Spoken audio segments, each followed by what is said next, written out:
Superman freed a female Kryptonian from the Phantom Zone, unaware that she wanted to conquer the universe. The story begins with Dr. Hamilton from Star Labs attempting to open a secret compartment he found on the ship that brought Superman to Earth. Not even the Man of Steel knows what's inside. When the Doctor finally managed to open the hidden compartment, they were both shocked. What he removed was a machine. Superman had never seen it before. Dr. Hamilton managed to turn on the machine and saw something strange on the display. When Superman approached to look, he saw several people wandering inside the device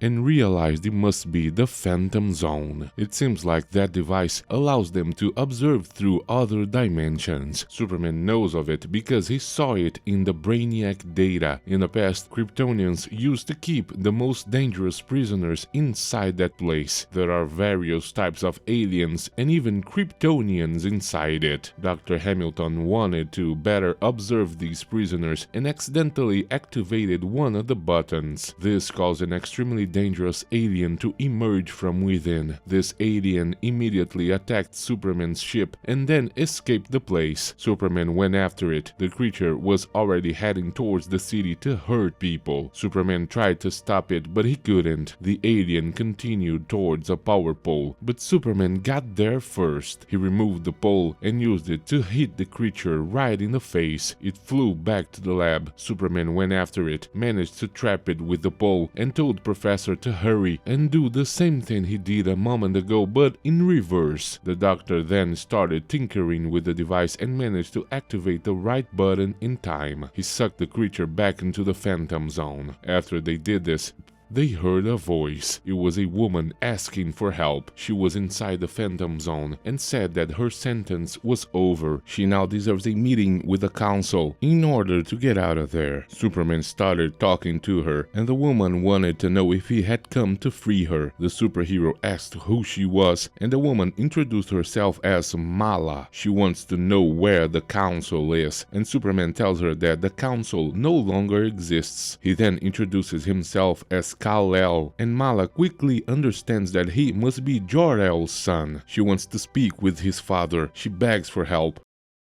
But instead of answering what she wanted, Superman flies off to his secret hideout, and after arriving there, passing through his alien garden, Superman went to the computer, which operates with the same device as Brainiac's. This computer is activated by his DNA. Superman's mind is taken to a simulation where Brainiac can answer any question, and Superman wants to know everything there is to know about a woman named Mala. Brainiac scanned his database and said that Mala, at the height of her career, was second in command of the Planetary Defense Forces of Krypton. She only answered to the commands of the High General, a Kryptonian named Jaxer. Brainiac showed footage of the day this general was gathering forces in the army to take control of Krypton and rule with his own hands. He was saying that the technological government that was commanding the planet would cause the destruction of everyone. Mala followed all the orders of this general and was with him during this gigantic revolt. When the army's attack began against the government headquarters, all the council members were to be eliminated. The general began to destroy them one by one and was about to take control of the entire planet.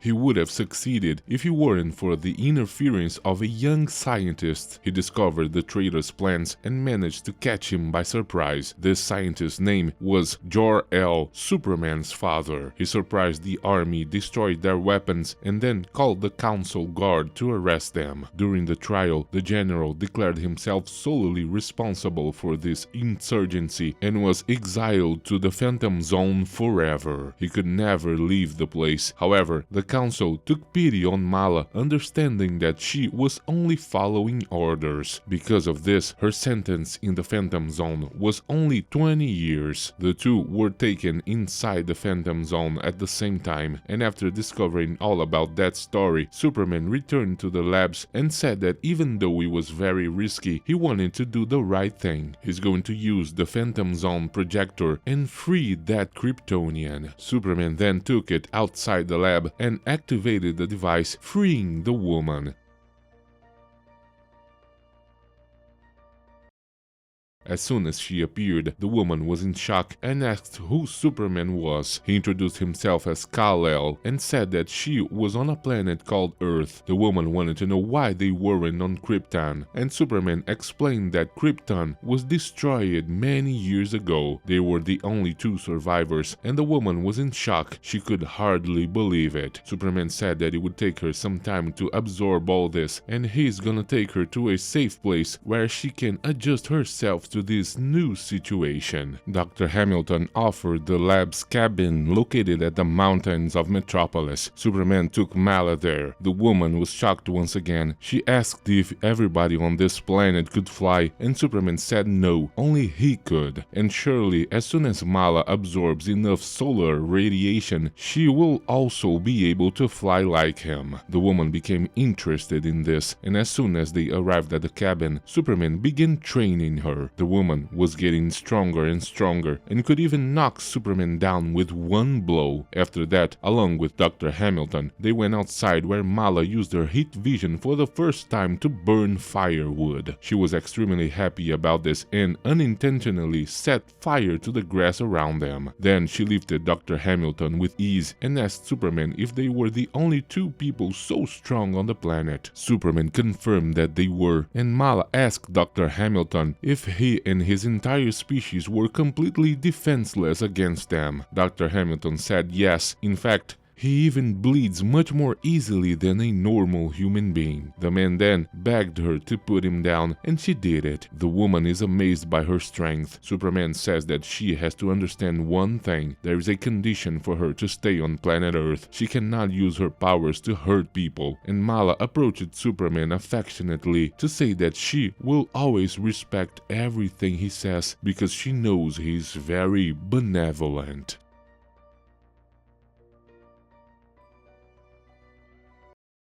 Superman wants her to promise that she will never hurt anybody, and she kissed him, promising that she will always obey him. Since that's the case, Superman will take her to the city so that the two of them can patrol a little and prevent crimes from happening. The two flew there and quickly observed a group of criminals robbing a bank. Superman took advantage of this situation to teach Mala how to use her X-ray vision. She saw the robbery through the walls. According to her, these men are like insects invading another animal's nest. Now is the time to act. The criminals tried to escape while the police were chasing them, and Superman went to help the police while Mala stayed behind to catch the other two who came out from behind the bank. She has to get used to flying alone, but she still managed to get well ahead of the man who tried to escape from the back. They stopped the car and asked her to get out of there, but they didn't know she was an extremely powerful KRYPTONIan. She easily took down one of them, and the other tried to escape. However, Mala destroyed the car's engine, then smashed the roof and caught the man. She said that he had to return the money he stole, and he wanted her to release him, but she said that she will only do so if he begged. The man then began to beg for his life until Superman appeared. He demanded that Mala put the man down, and so she did it. She then said the man confessed to being guilty and promised to return the money. Superman tried to say that she couldn't do that until the police arrived. Among them was the journalist Miss Lane, and the police could hardly believe that Superman had done it, but perhaps it was that other woman. She then introduced herself to the police, saying that her name is Mala and she is Superman's second in command. She promises this planet that she will follow all of Superman's traditions and never deviate from his path. Superman himself was shocked. After that, she returned to the Star Lab's cabin and saw on television that the people of Metropolis wouldn't stop talking about her. However, a famous man named Lex Luthor had something to say about Mala. He said the truth will come out. Superman and this woman want to become the owners of planet Earth and certainly want to fill the planet with Kryptonians. Human beings will only be pets, and Mala began to laugh. She said that this would be a great idea. Then Lex continued talking. He said that if Superman truly cared about planet Earth, he should send this woman back to the Phantom Zone. This angered Mala. She said she would never return return to the Phantom Zone and destroy the television. She then flew to the labs. The woman entered secretly and overheard a conversation between Superman and Dr. Hamilton. Superman was telling him that in the images Brainiac showed him, it didn't seem like Mala was after power. Perhaps Brainiac had lied to him, but in any case, she could go to the press to mitigate the damage she caused in the city. And if she doesn't start behaving better, perhaps he will have to put her back in the Phantom Zone. These words made Mala extremely angry. After that, Superman and Mala went to talk to Miss Lane, and Mala said that the people misunderstood what she wanted. In fact, she was there to help Superman defend planet Earth. Miss Lane took the opportunity to ask if the two were dating, and Mala said yes, but Superman said no. The woman got really angry. She then asked if he would really have the courage to say no to the last woman of his race, and for some reason, Superman at that moment looked at Miss Lane, and Mala understood everything. It's her he likes. It seems he prefers the touch of inferior creatures, and because of that, she will destroy the journalist.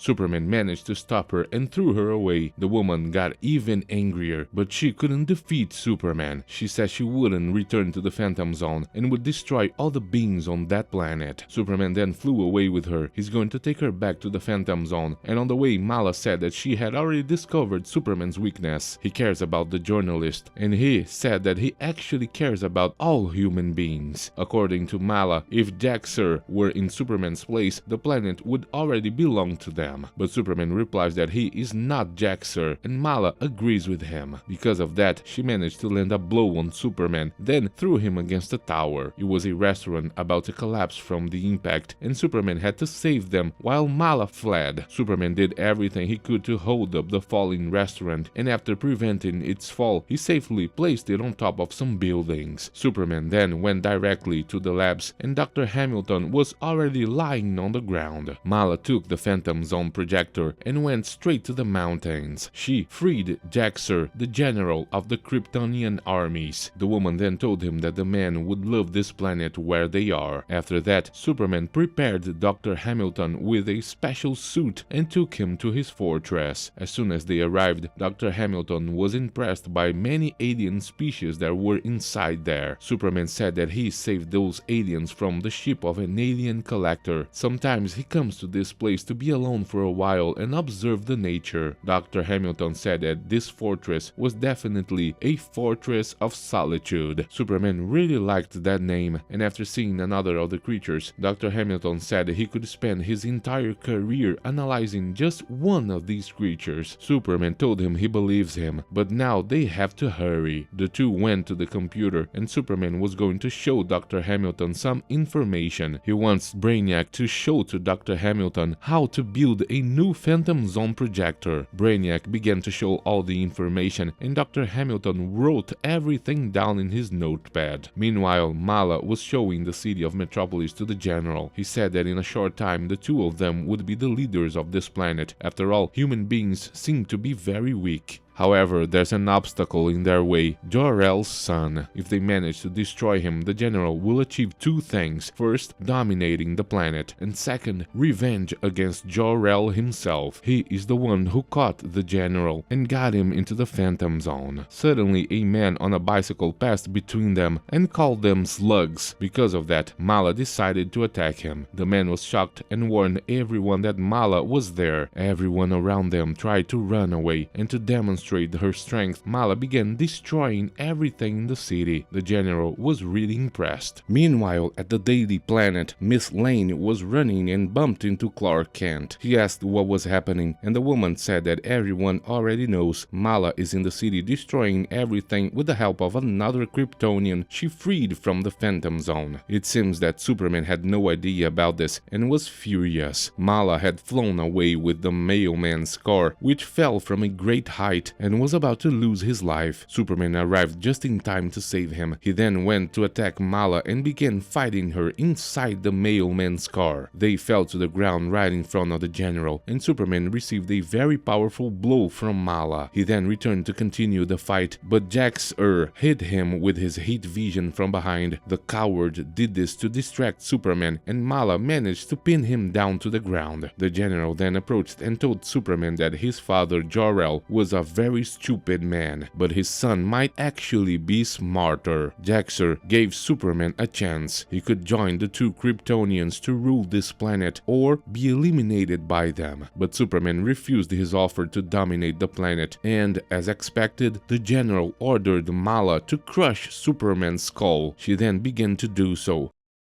The poor superhero was about to lose his life in a humiliating way, and in a moment of desperation, he had an idea. Superman used his heat vision to knock down a traffic light, and this traffic light hit Mala. Now he was free and could attack the general. Superman grabbed him and pinned him to a flagpole. Mala then began attacking Superman, and the fight between them is very impressive. She managed to knock him down and tried to attack him with a broken pole. However, Superman used the electrical wires to give her a powerful shock. When Mala recovered, she threw a car at Superman and landed several blows on him, but the Man of Steel still caught the car and hit her back. The woman wasn't giving up, and the two resumed their fight. They were flying and Superman managed to throw her. The police arrived and the journalist Miss Lane also arrived. She asked Superman to be careful, which distracted him. Mala then managed to escape his blows and tried to eliminate the journalist by knocking down parts of the building. Superman then had to go there to save her, giving Mala the time she needed to rescue the general and escape. We then see that after this, Dr. Hamilton finished building a new Phantom Zone projector, but the projector isn't working. The doctor explained that a small crystal is missing. This crystal is used to reach the other dimension where the Phantom Zone is located at. Without this piece, they won't be able to reach it. Unfortunately, this crystal doesn't exist on planet Earth. Superman asked him to keep trying while he went to try and deal with the Kryptonians. Meanwhile, Mala and Jax-Er invaded the Daily Planet, and they are going to take Miss Lane away. She is the person Superman cares about the most. The general then ordered the other journalists to tell Superman that he knows where to find them. They then left the place and went to the cabin in the mountains. While Mala was holding the journalist, Superman arrived with his anti-kryptonite suit and also brought some kryptonite, as he knows it's the Kryptonians' weakness. Mala couldn't even defend herself. Miss Lane took the opportunity to tell Superman that the general was hiding in the forest. He then asked the journalist to keep the kryptonite while he went to look for the general. However, Jax-Er managed to appear by surprise and trapped Superman in the Phantom Zone. Miss Lane was so frightened that she dropped the kryptonite, and the general sent it to the Phantom Zone as well. Now Mala wants to destroy Miss Lane, but the general wouldn't allow it. He says that she has to tell the whole world that Superman no longer exists and that they will be the new world leaders. Soon after that, the two of them attacked the United Nations headquarters and made all the world's leaders declare them as the new rulers. Dr. Hamilton then asks Miss Lane for help. He wants to know if Superman was wearing his anti-kryptonite suit when they sent him to the Phantom Zone, and the woman said yes. It turns out that this suit has a traceable radioactive trace, and this trace could be the key to opening the Phantom Zone. Dr. Hamilton then managed to find the trace of radiation and tried to bring Superman back. He felt a lot of pain and took a long time, but finally returned to the planet Earth. Immediately, Superman wanted to know what the Kryptonians did with the projector and then went to the forest. There, the projector was completely destroyed, but luckily the crystal they needed was intact. The two Kryptonians were still at the ceremony signing the contract that would transfer the planet Earth to their name, but Superman appeared just in time to interrupt them. The general was shocked. This is impossible, and Superman challenged them to a fight. The two Kryptonians began attacking him and went far away from the United Nations. This battle between them is impressive. Mala managed to hit Superman and send him into a building, but the battle still doesn't end. She threw him onto a bridge where Superman was trapped in the rubble. A truck ended up having an accident, and Superman used his heat vision to start a fire. The two were caught in this explosion and flew away. Then they returned and Superman tried to escape from them. They crossed the entire city of Metropolis and Superman took them to the top of the Daily Planet. There he had set up a trap. Dr. Hamilton was with a new projector and managed to trap the two of them in the Phantom Zone. They will remain there forever. Superman then stored the projector in his Fortress of Solitude and said that it's sad to be the last Kryptonian in the universe, but it's better than having those evil people running around. Thanks for watching.